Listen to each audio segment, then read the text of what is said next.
Olá pessoal, espero que estejam todos bem. Hoje daremos continuidade à nossa disciplina de Fundamentos de Cálculo no Processo com a aula 5. E nesta aula nós abordaremos os conceitos de umidade que são necessários para a realização de balanços materiais. Bem, apenas relembrando, então na aula anterior nós abordamos o conteúdo de balanços de massa sem reação química em sistemas com múltiplas unidades, tá certo? E vimos então que em um processo nós temos as unidades apresentadas de forma sequencial e que é muito importante no início saber definir a fronteira por onde começar um balanço de massa, para que a partir dos resultados encontrados no primeiro balanço a gente possa ir definindo novas fronteiras e progredindo nos cálculos para encontrar as demais variáveis e resolver um problema de balanço material mais complexo, tá? E resolvemos alguns exemplos, tá certo, relacionados aos processos de umidificação e também com coluna de destilação, ok? Bem, hoje nessa aula nós abordaremos então alguns conceitos que são importantes quando nós queremos nos referenciar ou queremos avaliar um processo no qual nós temos avaliação de teor de umidade, tá certo? Isso é muito comum, principalmente na indústria de alimentos, tá bem? Porém, é necessário que a gente compreenda e consiga correlacionar as nomenclaturas que são utilizadas e entenda a que se refere quando nós representamos uma composição ou uma fração de uma determinada substância, de um determinado composto em termos de umidade. Tá? Então nós temos duas formas principais, que são representar a umidade em base seca ou em base úmida em relação à massa que nós temos presente em uma corrente de processo, tá? E nós veremos a diferença e como fazer a conversão entre elas, e também alguns exemplos de variação de umidade em operações de secagem e absorção. Tá? Então em seguida a gente vai trabalhar alguns exemplos com esses conceitos iniciais que nós veremos. Bom, primeiro, para que a gente compreenda, né, o que significa a presença da umidade em uma corrente de processo, ou em um produto, em uma matéria-prima, e nós temos então que compreender, né, o que representa essa quantidade de umidade, pois ela é o ponto de partida da análise de composição de matérias-primas e produtos, tá bem? Principalmente nas indústrias relacionadas a alimentos. Então nós temos uma matéria-prima, normalmente um grão, tá, que contém um certo teor de umidade, e nós temos que ter um controle sobre essa umidade para que a gente também possa avaliar qual a condição ideal de umidade para se trabalhar no processo e ao final também no produto medir de fato o quanto nós temos de umidade, tá? Porque por estar em equilíbrio, né, dos compostos, as matérias-primas com o ar, e o ar contém umidade, nós temos aí uma transferência de massa, geralmente uma quantidade de água relacionada à umidade dessa transferência de massa do ar do ambiente com o produto e com a matéria-prima. Tá? Então, quando nós queremos pesar ou saber a real massa de um produto, de um composto, nós precisamos descontar a umidade, tá certo? Quando a gente está comprando um material, uma matéria-prima, é importante também pagar pelo preço efetivo do material, tá certo? Muitas indústrias, né, o setor da agroindústria principalmente, recebe grãos para processar e produzir vários produtos, e esse grão, na própria etapa de transporte, né, se o caminhão toma uma chuva, né, se ele sai de uma região de baixa umidade vai para uma região de alta umidade, nesse transporte até chegar na indústria ele adquire umidade, tá certo? Então você tem que verificar e saber avaliar a quantidade ali presente e fazer os respectivos descontos para pagar pelo material apenas que você pediu lá na hora que ele saiu do ponto onde ele havia sido transportado inicialmente, tá? Além da questão econômica e financeira relacionada a isso, a própria preservação do material também pode depender da quantidade de água presente em forma de umidade, tá? Então o controle é importante porque tanto a falta de umidade, se o produto estiver muito seco, ele pode ficar quebradiço, ter algumas características indesejáveis, quanto se ele ficar muito úmido também ele pode estragar, pode vir a perecer, então tem aí as suas influências relacionadas ao controle de umidade também. E a água nos compostos químicos, né, nas matérias, elas podem estar aí ligadas de forma livre ou também contida, né, na forma de uma ligação com os compostos do material.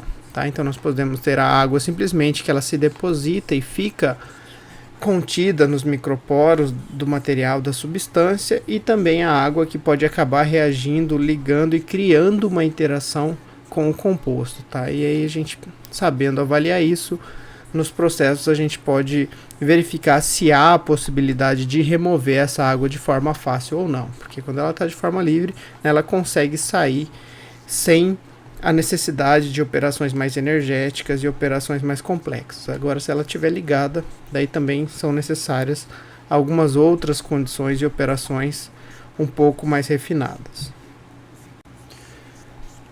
E a determinação dessa umidade, ela pode se dar por vários métodos, tá? Então nós podemos pegar uma amostra de um componente, de uma matéria-prima, de um produto, e avaliar ele, fazer uma análise para determinar qual é o teor de umidade contido nesse material, tá? E existem vários métodos na literatura para isso, tá? Então eu só trouxe aqui para comentar e relembrar com vocês os principais que são mais utilizados. Temos o método gravimétrico, que basicamente consiste em você colocar em pressão ambiente o componente, né, o material, dentro de uma estufa de 6 a 18 horas, na temperatura de 105 graus Celsius, tá? Desde que o componente, o composto, não deteriore, não pereça por conta dessa temperatura, tá? Então a gente só pode usar esse tipo de análise se o composto for resistente à temperatura, né? Porque 105, porque é a pressão ambiente, então a gente está passando um pouquinho da temperatura de vaporização da água, tá? E aí temos uma folga aí de 5 graus Celsius, que acabam então levando a, de fato, a água acabar evaporando e saindo do material, para que a gente possa, depois desse período de residência de 6 a 18 horas, depende de cada material, fazer a pesagem e saber a real quantidade de matéria, a real quantidade de massa que nós temos naquela substância, e comparando com a quantidade inicial, o que saiu, se não houver outros compostos voláteis, seria apenas a água. Também há o método de secagem por radiação infravermelha, tá certo? Então aqui a diferença é que, ao invés de a transferência de calor, né, se dá por convecção em relação à diferença de temperatura com o ar, aqui ela se daria então por radiação, tá? Então há uma balança específica para isso, que injeta, né, radiação como se fosse um micro-ondas sobre o material, para ir removendo e retirando aos poucos a umidade, e ele tem já um próprio sistema de pesagem, e ele vai daí detectando a variação de massa em relação ao instante inicial e instante final, tá? Essa balança então ela consegue fazer essa detecção, tem esse nível de precisão e controla exatamente a quantidade de radiação necessária para também não danificar o material que está ali dentro, tá? Então acaba sendo também um equipamento mais caro, tá? Mas que também é uma possibilidade dependendo da precisão e do tipo de material que estamos lidando aí, tá certo? E também há um método químico, tá, com equipamento de Carl Fischer, então, que nós podemos utilizar colocando aqui uma amostra e especificando as condições de temperatura e pressão que nós queremos avaliar, a umidade nessa amostra, que é capaz de fazer a detecção, e por conta ali das quantidades que reagem, das quantidades que vaporizam, ele consegue então identificar e mensurar a quantidade de umidade que havia presente inicialmente na amostra. Mas isso vocês também verão mais adiante, né, nas disciplinas relacionadas à análise instrumental, a análises químicas, compreendendo um pouquinho do funcionamento dos equipamentos. Bom, voltando aqui então para a compreensão que a gente precisa para aplicar nos balanços materiais, o teor de umidade, basicamente, ele representa a quantidade de água que está presente em uma amostra úmida, tá certo? Então a gente diz amostra úmida porque nesse ponto ela ainda tem umidade, tá? E dependendo do processo de secagem, ela vai ser removida parcialmente ou totalmente, tá? E existem duas bases principais para expressar o teor de umidade, tá? Existe a base úmida e a base seca, né? Tudo depende do nosso referencial em relação a que quantidade da matéria, do composto, da amostra nós estamos nos referindo, tá? Então, na base úmida, nós nos referimos à massa de toda a amostra, e na base seca, nós nos referimos à massa da amostra menos a massa da água, tá? Descontada já a massa da água. Então, são formas diferentes de representar, porque equipamentos diferentes fazem análises diferentes e conseguem detectar ou não a quantidade de água. E quando ele consegue detectar, a umidade é mais prática de ser representada em base úmida. Mas caso ele desconsidere ou só consiga fazer a análise da composição de uma corrente, de um produto em termos de base seca, tirando a água dele, daí nós costumamos representar e indicar a umidade também em base seca. Então é apenas uma forma de representar o teor de umidade em relação à quantidade de matéria da corrente de processo ou do produto. Inicialmente, então, o que é mais utilizado e a forma mais comum é a gente verificar a umidade em base úmida, tá? Então a umidade em base úmida, ela é a quantidade de água por unidade de massa de amostra úmida, tá? Então a amostra úmida seria a amostra contendo água, tá? Então a umidade em base úmida é a massa de água daquela amostra, só de água, dividido pela massa da amostra úmida total, então dividido por toda a massa, beleza? Então um exemplo aqui só para a gente avaliar: uma polpa de suco de abacaxi pesando meio quilo possui 0,15 kg de água em sua composição. Determine a umidade em base úmida da polpa de abacaxi.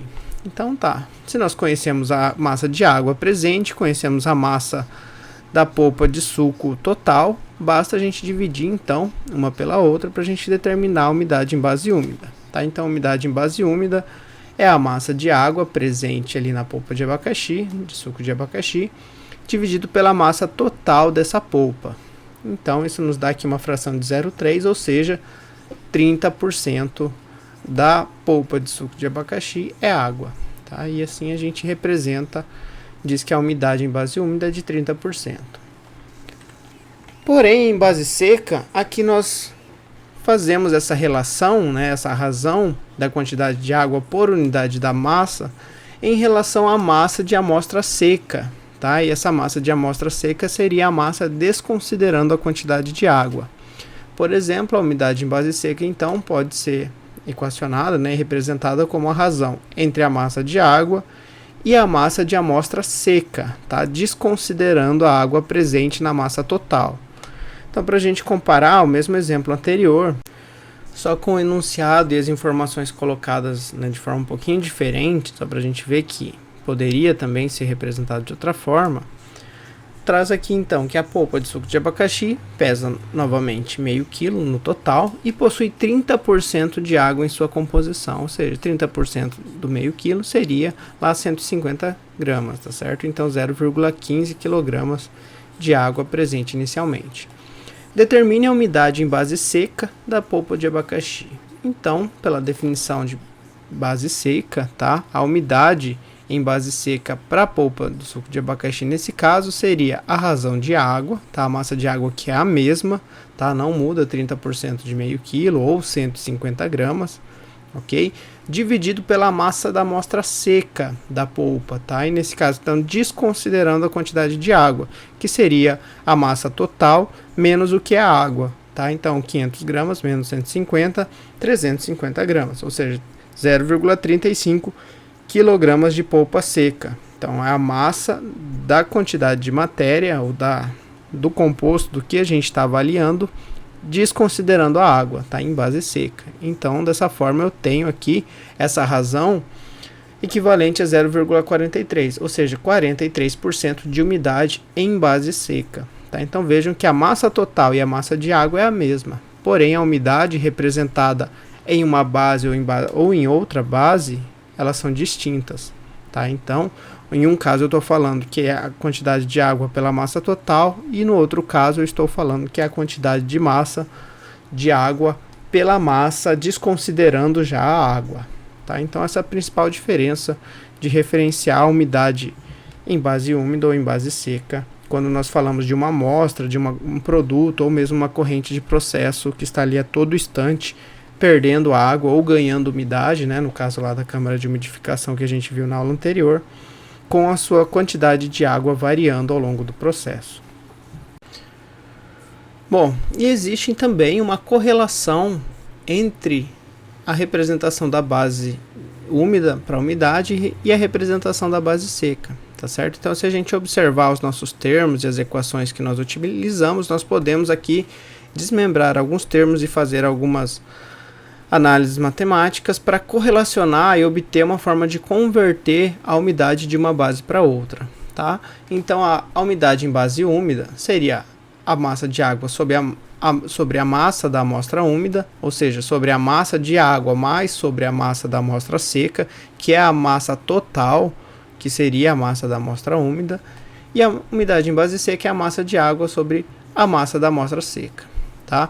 Então, se eu olhar aqui essas expressões aqui e dividir o numerador e o denominador da equação da umidade em base úmida pela massa de amostra seca, nós ficamos aqui com a seguinte correlação, tá? Então, dividir a umidade em base úmida, tá? Essa expressão aqui, tanto o numerador quanto o denominador, pela massa de amostra seca. Então, todos os termos ficaram divididos pela massa de amostra seca, e os termos em que eu tenho massa de água sobre massa de amostra seca, eles são equivalentes à equação, à expressão da umidade em base seca, tá? Então, eu posso escrever aqui dessa forma, umidade em base seca sobre umidade em base seca, que é a mesma razão aqui embaixo também, mais 1, que seria a razão aqui entre a massa de amostra seca por ela mesma, né, equivalente então a 1.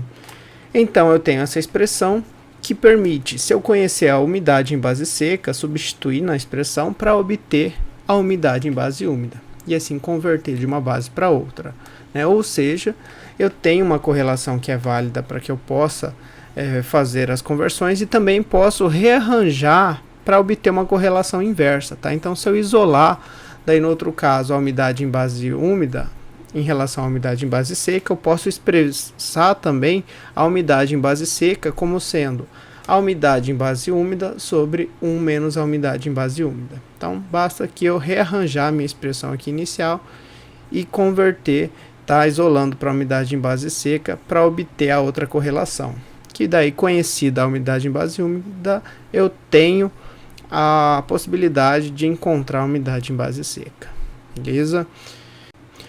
Bom, e apenas uma observação aqui que é importante a gente ter essa ideia e não estranhar quando nós trabalharmos com umidade em base seca, tá certo? É que o conteúdo em base seca ele pode ter valores superiores a 100% para a umidade, tá certo? Uma vez que a quantidade de água presente na amostra pode ser maior que a quantidade do sólido seco. Então, por exemplo, se eu tenho um sólido com 50% de água e 50% de massa seca, né, a própria umidade em base seca já vai ser de 100%, porque eu tenho, então, a razão entre 50%, metade da massa, sobre o restante da outra metade, ok? E se eu tiver mais água do que a própria massa, a própria quantidade do sólido seco, eu vou ter uma razão então acima de 1. E nesse caso eu tenho umidade em base seca, tá? Somente em base seca a possibilidade de ter uma umidade acima de 100%.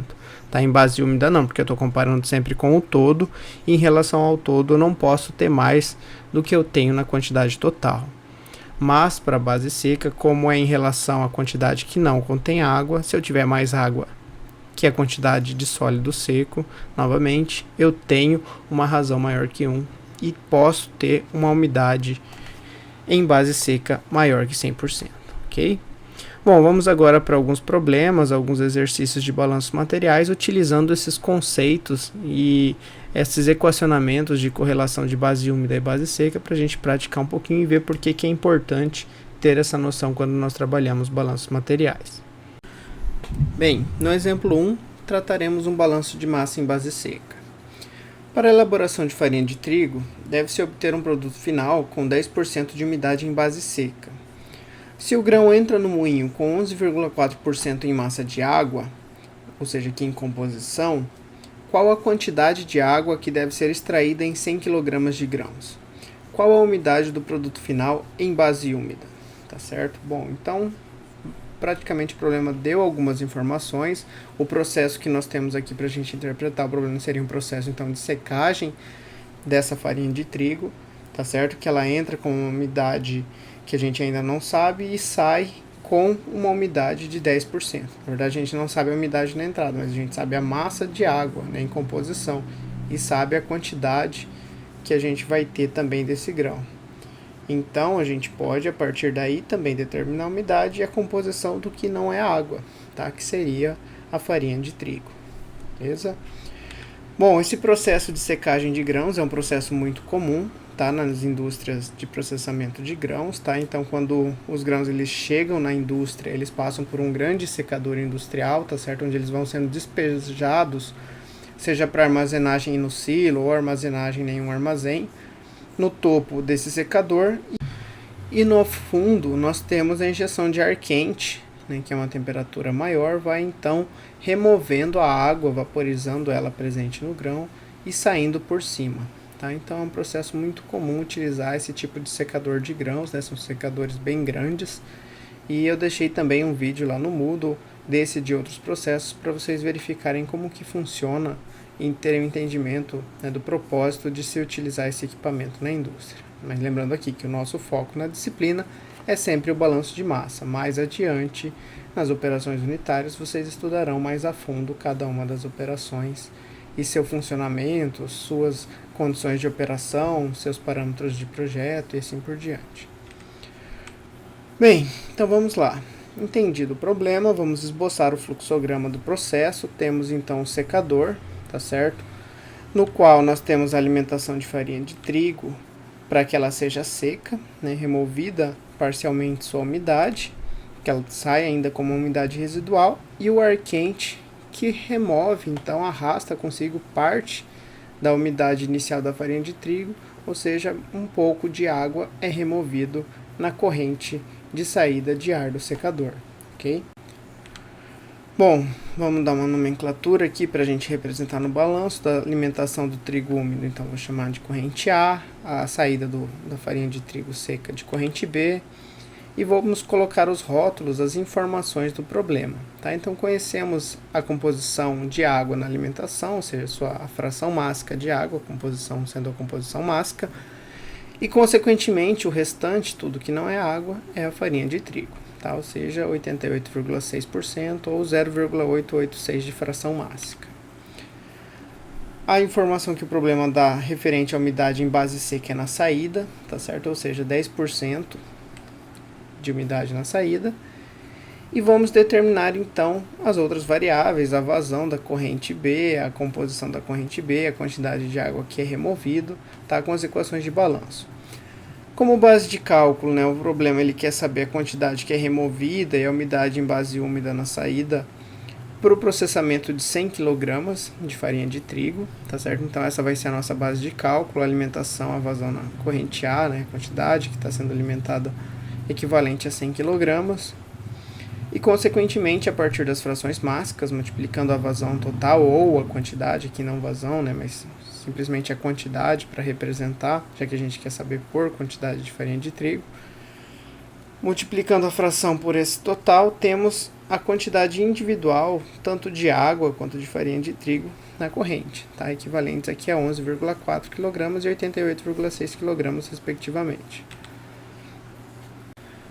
Bom, na saída, temos um balanço de massa por componente que nos permite determinar a quantidade de farinha de trigo que sai na corrente B, tá certo? Já que farinha de trigo não entra nem aqui com o ar, também não é arrastado pelo ar, tá certo? A gente desconsidera qualquer tipo de perda aqui.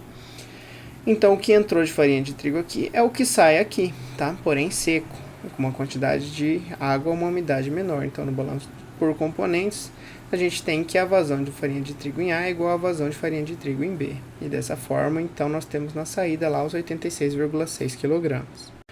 Aqui, a partir da umidade em base seca, que equivale a 10%, ou seja, uma fração de 0,10, com o conceito de umidade em base seca, nós determinamos a quantidade de água, tá? Que seria a razão da água presente nessa corrente sobre a razão do que não é água, que é farinha de trigo, e que nós sabemos e afirmamos ali atrás que pelo balanço é equivalente à quantidade que entrou lá em A. E assim encontramos então, portanto, a quantidade de água na corrente B, correspondendo aqui a 8,86 kg, ok? E assim, sabendo o quanto entrou de água lá na farinha de trigo e o quanto saiu nela seca, temos então pela diferença a condição de determinar a quantidade de água que foi removida, tá? Que é uma das variáveis que o problema pede. Então, olhando aqui, a quantidade de água removida pelo balanço de massa aqui da corrente, da quantidade de água que sai com o ar, seria o que entrou em A menos o que saiu em B, ok? Então eu tive uma quantidade removida de água de 2,54 kg. E por fim, o problema pede para a gente determinar a umidade em base úmida da saída. E para isso basta a gente utilizar lá a nossa correlação de conversão, tá? Que nós mostramos que nós podemos obter substituindo as quantidades de massas com a massa total e obter diretamente essa umidade em base úmida, tá? Usando então a correlação, que seria a umidade em base seca dividido pela umidade em base seca mais 1, ok? Ou eu poderia também dividir a vazão de água pela vazão total dessa corrente, seria equivalente, eu teria então a quantidade de umidade em base úmida de 9,1%. Beleza? Bom, então viram que aqui eu já fui colocando as equações de balanço, né, resolvendo para encontrar aqui minhas incógnitas, então utilizando, né, um pouco do raciocínio junto com a metodologia, a estratégia de resolução que a gente vem trabalhando das aulas anteriores. E isso vai se tornando mais automático e a gente vai conseguindo então compreender melhor e identificar os pontos a serem resolvidos em um problema. Ok? Bom, vamos para o exemplo 2 agora. O exemplo 2 é um problema que eu peguei do Himmelblau, tá? Então a gente vai ver aqui um fluxograma que ele traz para a gente que representa também um processo de secagem, ok? Bem, o enunciado diz o seguinte: o peixe pode ser processado e transformado em ração para alimentação de animais para abate ou usada diretamente para alimentação de seres humanos. O uso direto de ração de peixe aumenta significativamente a eficiência da cadeia alimentar. Entretanto, o concentrado de proteína de peixe é utilizado majoritariamente como fonte proteica suplementar, competindo com a soja e outras proteínas de grãos. Tá? Então, é possível utilizar parte então do peixe, o que sobra, para produzir também farinha de peixe, produzir um suplemento proteico, ok? Utilizar para produção de ração, utilização, né, em suplementos alimentares também para o ser humano. E então essa é uma possibilidade que, para que a gente consiga produzir essa torta de peixe, digamos assim, a gente precisa ter ela seca, ok? Então por isso a gente vai ver aqui que o processo consiste em secar essa torta de peixe para produzir esse suplemento. No processamento do peixe, após o óleo ser extraído, a torta de peixe é seca em um secador de tambor rotativo, sendo posteriormente pulverizada e empacotada. O produto final contém 65% de proteína. Em uma dada batelada de processamento de uma torta de peixe contendo 80% de água, tá certo? E o restante seria a massa de peixe, que eles chamam aqui no problema de torta seca, né, ou do inglês nesse tipo de processo de BDC, Bone Dry Cake. 100 kg de água são removidos, obtendo-se uma torta de peixe com 40% de água, ou seja, no produto seco, tá certo? Então, ela é seca de maneira em que ela entra com 80%, essa torta de peixe com 80% de água, em base mássica, tá? Que ele está dando a base de cálculo em massa, então a gente vai considerar essa composição sendo mássica, e sai com 40%. Então, o processo de secagem remove aí uma certa quantidade de água, que ele diz que é equivalente a 100 kg de água, tá? Para fazer essa redução de 80 para 40. Calcule a massa de torta de peixe alimentada originalmente no secador, e a figura abaixo é um diagrama ilustrativo do processo. Tá? Então aqui, né, o livro ele traz uma figura de um secador de tambor rotativo, tá? Onde em um lado é injetada essa torta de peixe úmida. Tá? O secador rotativo ele tem uma certa inclinação para que ele vá rodando e a torta vá caindo dentro do secador para ela sair do outro lado, né, com a umidade reduzida, e em contracorrente, alimentado pelo outro lado do secador, é alimentado então aqui uma certa quantidade de ar quente para remover a água que está presente na torta úmida. Tá? Então esse ar, por estar a uma temperatura maior, ele vaporiza, remove uma quantidade de água presente nessa torta e sai arrastando essa água lá na saída na forma de vapor da água, ok? A fronteira do sistema, então, será o secador, tá? Que nós definiremos para realizar o balanço. Nós só temos uma fronteira, não é um problema de múltiplas unidades. E temos aqui representadas as frações de água e de torta de peixe, tá? Que ele chama de BDC, a partir da composição que foi informada, né? De 80% de água na entrada e 40% na saída. O que não é água, o restante seria a torta. E aí eu vou chamar de torta úmida na alimentação e torta seca na saída, tá? Bem, então nosso composto de ligação, que ele também mostra e representa aqui para a resolução desse problema, seria a torta de peixe, que ela não sai, né, e não é arrastada aqui, assim como o grão no problema anterior, pelo ar quente. E dessa forma o que entra de torta aqui é o que sai de torta aqui, consequentemente. Tá? Isso facilita a gente a compreender em como montar a equação do balanço de massa. Bom, vamos lá. Então, representando aqui o processo, né, um fluxograma um pouco mais simplificado em relação ao que ele traz a gente se situar. Então, nós temos as correntes entrando, né, no problema, tá, no processo, o ar quente e a torta úmida de peixe em contracorrente, um entra por um lado e o outro pelo outro, e a torta sai seca, assim, seca, né, entre aspas, porque ela ainda tem uma umidade residual, e o ar quente arrasta água na saída por onde entrou a torta úmida de peixe.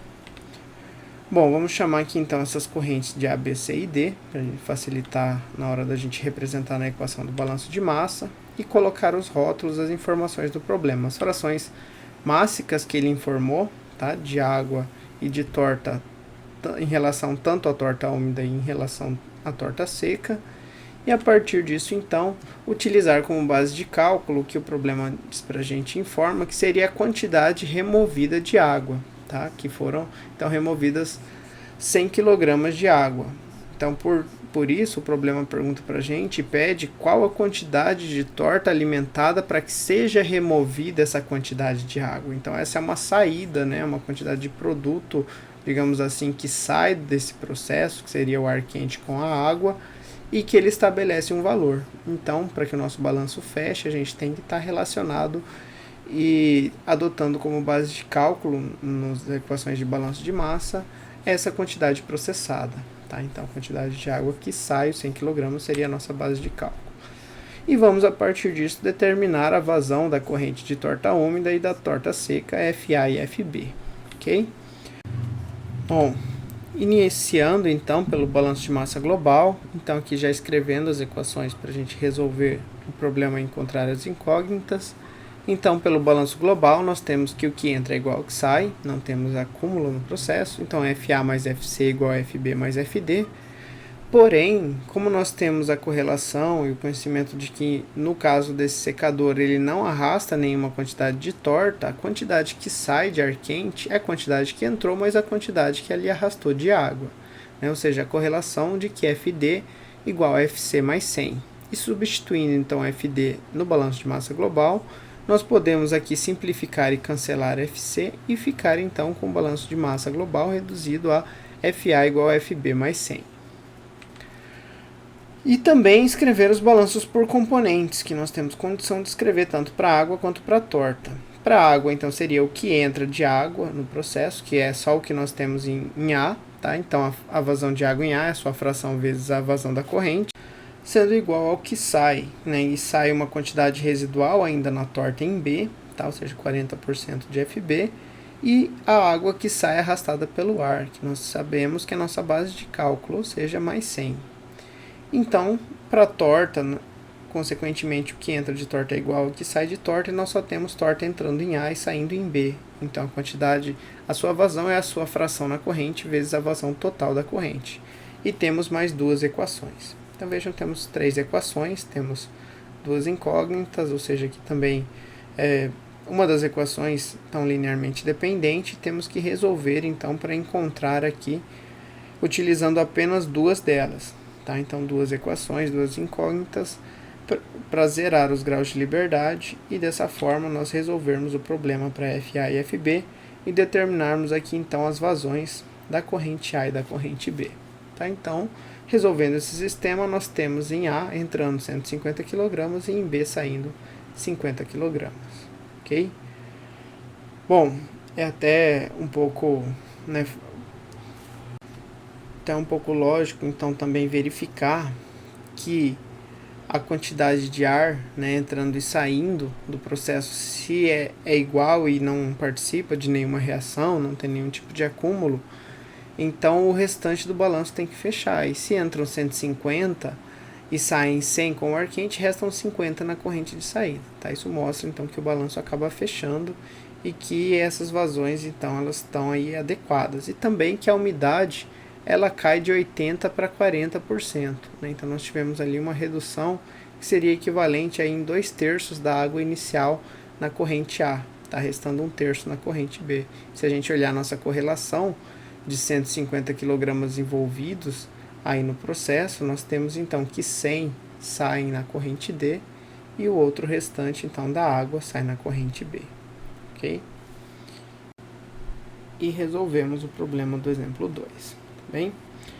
Bom, para finalizar, vamos ver então um terceiro exemplo, nesse caso aqui um exemplo de balanço de massa em colunas de absorção, tá? Também vendo essa questão da umidade, esse conceito de base úmida e de composição em água, relacionando então com as equações de balanço de massa, para a gente conseguir ver que a gente consegue, a partir do conhecimento da umidade, também usar aquelas correlações para resolver um balanço de massa.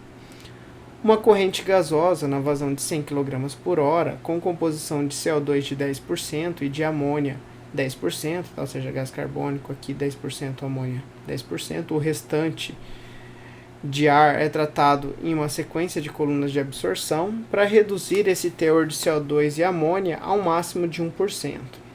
Tá? Então a gente tem aqui uma corrente gasosa que entra em uma coluna de absorção, onde nessa coluna nós teremos aí um solvente que vai remover parcialmente CO2 e amônia contido nessa corrente gasosa. Isso acontece em uma série de colunas, onde parte dos gases vão saindo em cada uma das colunas, até que a gente tenha uma quantidade total de ambos os gases, CO2 e amônia, ao máximo de 1%. Solvente, água líquida pura, capaz de absorver metade das quantidades de CO2 e amônia em cada coluna. Tá? Então, em cada coluna aqui, essa corrente gasosa, né, essa corrente a gente vai considerar então como uma corrente de ar contendo CO2 e amônia, vai passar pela coluna e vai deixar parte do CO2 e parte da amônia em cada coluna por conta da água, né, por afinidade química, né, que nós temos no processo de absorção. Então, absorver parte dos gases, nesse caso dos gases CO2 e amônia, que estão contidos na corrente de ar, transferindo a mesma quantidade em água para a corrente gasosa. Ou seja, não são só os gases que vão da corrente gasosa para a água, parte da água também acaba ficando e sendo arrastada na mesma proporção na corrente gasosa, o que acarreta em um aumento de umidade para a corrente gasosa. Ou seja, se ela ganha água, na medida que ela vai passando em cada coluna, essa corrente vai se tornando mais úmida. Bem? O fluxograma a seguir ilustra como o processo de sequenciamento de colunas de absorção deve ser realizado. Então, nós temos aqui uma alimentação dos gases que vão ser tratados, tá, para poderem serem liberados para a atmosfera, digamos assim, e eles passam por essas colunas para fazer o que nós chamamos de processo de lavagem dos gases. E aí, nesse processo de lavagem, a água então é alimentada no topo das colunas, né, por estar na fase líquida, e aí ela vai caindo, né, percolando dentro da coluna, enquanto os gases, né, menos densos eles vão subindo em contracorrente e saindo pelo topo da coluna. E na entrada da primeira coluna, como o problema informa, 10% é CO2 e 10% é amônia. O restante é ar. E assim ele vai passando em cada uma das colunas, até que na hora que ele sai da última coluna, nós temos os gases tratados, nos quais aqui a soma da composição de CO2 e de amônia tem que ser menor que 1%. E o restante, né, mais de 99%, seria ar e água que essa corrente de gases foi absorvendo à medida que ela foi passando em cada uma das colunas. Considerando as informações apresentadas e o fluxograma de processo apresentado, determine o número de colunas de absorção necessárias para reduzir os gases CO2 e amônia a uma composição menor que a desejada. Tá? Então, nós temos ali especificada a composição desejada máxima de 1%, então a gente tem que achar quantas colunas são necessárias para atingir um valor total abaixo de 1%, e também a umidade em base úmida das correntes gasosas de saída de todas as colunas. Tá? Então a gente vai precisar, digamos assim, fazendo balanço por balanço, um em cada coluna, até chegar em uma coluna, que nessa coluna a gente vai verificar que a composição, a fração de CO2 e amônia que sai é menor do que 1. Tá? Então a gente vai ter que ir fazendo por partes, balanço coluna a coluna. E eu vou resolver o problema para vocês usando um balanço de massa por inspeção, tá? Com as informações que nós temos, né? E usando a metodologia que a gente já viu lá atrás no início, apenas compreendendo e interpretando as informações que o problema passa para a gente. Então, utilizando o raciocínio e o sequenciamento das informações. Então, construindo um fluxograma para o processo, já vou colocar aqui todas as colunas, tá, que eu vou precisar e vou utilizar, mas vocês vão vendo que nós poderíamos fazer coluna por coluna, tá? Se vocês quiserem, preferirem, para vocês irem, então, verificando o resultado etapa a etapa, vocês podem fazer o balanço coluna 1, coluna 2, coluna 3, e irem acrescentando uma coluna em cada etapa da resolução, ok? Bom, na primeira coluna entra a corrente gasosa, em cada coluna no topo entra água como solvente para remover CO2 e amônia, e nas correntes de fundo dessas colunas entram água, CO2 e amônia, que vai sendo removido parcialmente em cada uma, e na última coluna nós temos os gases de saída, contendo então água, CO2 e amônia residual, e também o ar que entrou e não foi arrastado em nenhum momento pela água.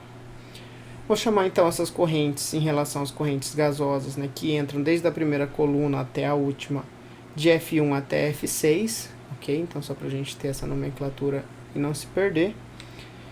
E colocar as informações, os rótulos aqui, de que a fração mássica de ar na alimentação da corrente gasosa é de 0,8 e CO2 e amônia equivalem a 10% também em fração mássica dessa corrente gasosa, ok? E vamos então adotar uma base de cálculo para alimentação, porque a resposta, digamos assim, tanto para a umidade quanto para o número de colunas, independe aqui nesse nosso caso da base de cálculo. Mas vamos adotar onde nós conhecemos a composição. Lembra dessa regra? A gente tem que saber olhar e verificar onde a gente tem informação, onde a gente conhece a composição para estabelecer lá a nossa base de cálculo, colocado aqui então em 100 kg por hora. Bem, já que o problema diz que em cada coluna a água como solvente remove metade da quantidade de CO2 e amônia presente, se minha base de cálculo é 100 kg por hora, na primeira coluna eu tenho a alimentação de 10 kg por hora de CO2 e de amônia. Então quer dizer que nessa primeira coluna a água vai então remover 5 kg de cada. Tá? Se é metade de 10, né? 10 dividido por 2, 5 kg de CO2, 5 kg de amônia. E a mesma quantidade de água é transferida para a corrente gasosa. Tá? Então, F2 continua sendo 100 kg, porque apesar de ele perder 10 kg por hora de gases para a água, ele ganhou 10 kg de água. Na coluna seguinte, ele vai perder mais metade do CO2 e da amônia. Tá? Então, se ele perdeu 5 de cada um na primeira, ele continua com 5. Se ele vai perder metade disso na segunda, novamente, na saída da segunda coluna, eu vou ter então a absorção aqui por parte da água de 2,5 kg de cada um desses gases, tá? Tanto para o CO2 quanto para a amônia, e a mesma quantidade em água vai ser transferida para a corrente gasosa, permanecendo em 100 kg, ok? E assim sucessivamente, para eu verificar que em cada coluna essa quantidade de gases vai caindo pela metade. Na terceira coluna eu teria então a remoção de 1,25 kg de cada um desses gases, e tem uma vazão constante de 100 kg saindo de corrente gasosa, porque novamente parte de água equivalente se transferiu para a corrente gasosa. Na quarta coluna, vou ter então 0,625 kg de cada um desses gases removidos e a mesma quantidade transferida em água para a corrente gasosa, permanecendo em 100 kg. Após a quinta coluna aqui, eu vou remover mais 0,3125 kg de CO2 e a mesma quantidade em quilogramas de amônia. E aqui eu vou permanecer então com 100 kg. Porém, aqui é o ponto onde eu já posso analisar e verificar minha composição, para ver que ela vai estar então abaixo de 1%. Se vocês quiserem, vocês podem verificar após cada coluna, tá certo? E vocês vão ver que nas colunas anteriores estaria acima de 1%, então não teria atingido ainda o critério que a gente estabeleceu para remover totalmente a quantidade dos gases e chegar então na concentração, na composição desejada. E eu teria que ir adicionando mais colunas e realizando os novos balanços como eu fiz aqui, tá? Mas como aqui a gente vai fazer esse cálculo da composição direto só na última coluna, eu deixei então só para a corrente F6, mas poderia fazer esses cálculos para todas as correntes anteriores. Vocês podem fazer na atividade da aula para irem conferindo. Bom, e aqui nessa corrente de saída F6, eu sei que a vazão é constante, porque ele foi absorvendo, né, também recebendo parte de água em cada coluna até chegar nessa última coluna, F6 também com 100 kg. O ar, ele não é arrastado em nenhum momento, então o ar que sai é igual ao ar que entrou. Então o ar que entrou, 80 kg, vai sair aqui. As 80 kg, então, são de ar. E a água e os gases eu posso determinar tanto sabendo a quantidade de água que ele ganhou em cada coluna e somando para chegar com essa quantidade aqui ao final, ou pensando que se metade de CO2 e a metade do amônia equivale ao que saiu no fundo dessa coluna, a outra metade permaneceu. Ou seja, se é a metade é a mesma quantidade, a outra metade é a mesma quantidade, a vazão de CO2 e de amônia na saída da corrente F6 igual a 0,3125 kg por hora. E se eu subtrair de 100 o ar e os gases, o restante é água. Tá? Então, poderia fazer os cálculos dessas duas formas, chegaria aqui ao mesmo resultado. Com isso, eu já verifico aqui, então, que eu utilizei 1, 2, 3, 4, 5 colunas. E que após passar pela quinta coluna, essa corrente F6, vejam, ela tem uma vazão de menos de 1 kg por hora de gases CO2 e amônia. Ou seja, se a vazão total é 100 kg, nossa base de cálculo, menos de 1% são os gases. Eu atingi, então, o critério desejado para utilizar as colunas de absorção suficientes e obter os gases na condição deles poderem serem liberados para a atmosfera. Ok? Então, vejam aqui que eu poderia ainda calcular a fração mássica de CO2 e amônia, mostrando que a fração mássica da soma dos dois é menor do que 0,01, ou a composição dessa corrente nestes gases é menor que 1% em massa. Ok? Bem, o problema ainda pede que a gente determine a umidade absoluta em cada corrente gasosa na saída. Para isso, a umidade absoluta, como a gente viu, é a massa de água sobre a massa total da corrente. Tá? Então, na corrente F1, eu tenho a mesma quantidade de água que foi absorvida de gases. Então, se 5 kg de cada um dos gases foi absorvido, 10 kg no total, a corrente gasosa recebeu 10 kg de ar. Se sua vazão total é 100 kg, a umidade absoluta, então, equivale a 10%. Na segunda coluna, ele recebeu mais metade da quantidade dos gases de água. Então, atingiu ali 15 kg por hora de água. E se eu dividir pela vazão total, que é constante, me dá uma umidade absoluta de 15%. E assim sucessivamente vou fazer para as colunas 3, 4 e 5, para verificar que justamente o resultado bate no final, a hora que eu olho a umidade absoluta da corrente de saída dos gases lá em F6, que a umidade absoluta é equivalente à composição mássica de água nessa corrente de saída, já que é absoluta e não relativa. Ok?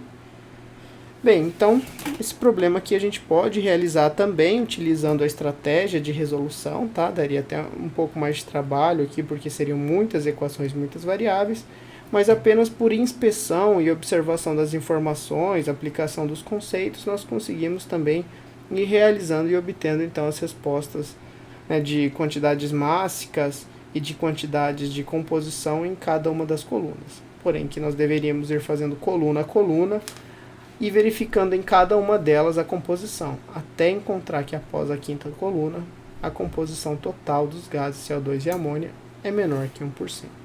Beleza?